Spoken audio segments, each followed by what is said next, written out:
There is a big distinction between RPA and hyperautomation. RPA is more of it refers to the robotic process automation. It's more of doing the same thing over and over again, but in automation fashion and according to certain scripts and according to certain rules that's defined by the customer. This is more of an RPA. Hyperautomation is more of an initiative, is an approach, which involves not only RPA, but it involves other things. You can include different technologies like machine learning, artificial intelligence, and natural language processing. All these things can come as part of the hyperautomation strategy, right? When you put as a company strategy or as organization strategy, RPA is going to be part of it. And you can extend that by things like process mining, which is process discovery. There are so many aspects, within the hyperautomation that are more and above the RPA as a process. So for me, organization has to put the strategy, the initiative for hyperautomation as an overall, considering that part of it will be the RPA implementation, which is very important.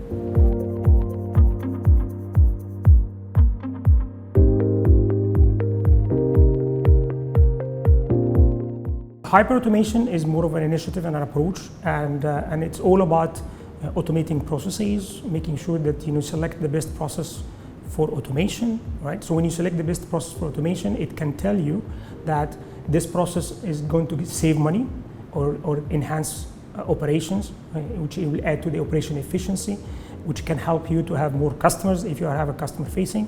It will help you in customer happiness. It will help you in employee happiness. So there are factors that you will consider in general when you do the hyperautomation. Cost saving is very important. Operation efficiency also is as important as cost reduction, because sometimes the results of the efficiency will help you to minimize cost or maybe increase your revenue. So there are multiple aspects that when you implement the hyperautomation, it can help you in many different ways. Cost reduction, of course, is one of them. Less errors, which means that also less error means it will help you with the cost, right? Because if you minimize your errors in processing invoices, in processing customer requirements, in processing customer complaints, whatever the case might be, it can help you in either increasing your revenue or decreasing your cost.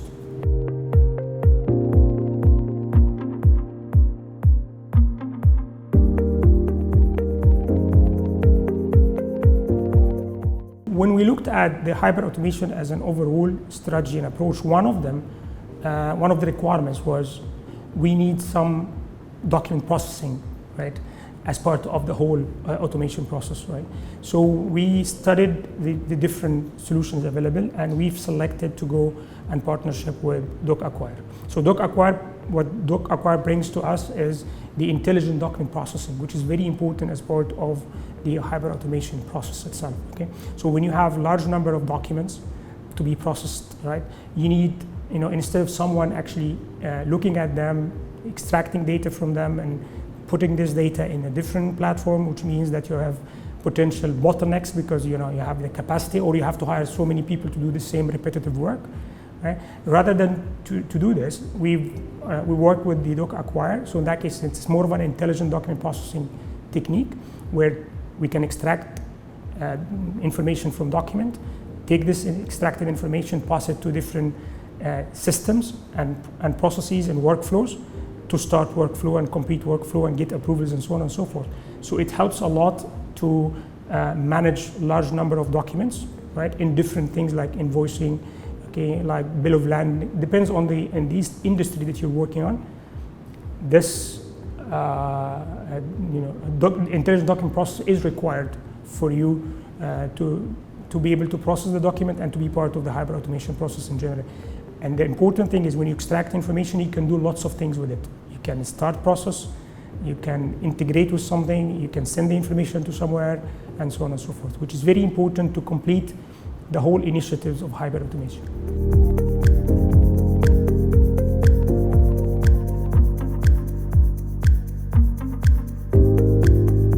In today's world, there are lots of systems and applications and devices and infrastructure components, and we find when we talk to customers, we find it difficult for them to be able to capture the entire spectrum of their stack. When I say stack, is all the way from applications to the devices. So to be able to see, and we say to be able to observe and look at all this stack and understand where are the bottlenecks. Okay, how can you correlate different things together? So as an example, I have a problem with the application.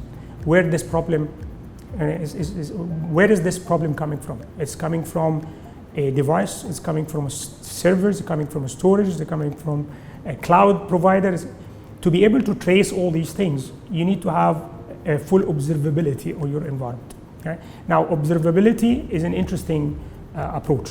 Some of the customer will look into one solution that will look across the different domains. Some of the other customers will look into what we call it managers of managers, which means that I have different monitoring tools for the different components, and I have one manager on top of these managers to give me the dashboarding facility and understanding and correlating between the different systems. So the implementation is an interesting discussion point, whether I will go for one solution, one stack for the entire stack, okay, or should I have different components, and then these different components will feed into a manager of managers who will look into the overall environment. And this is a discussion point, a consulting approach that we take with customer in general, okay, to make sure that they select the right solution that fits the requirement.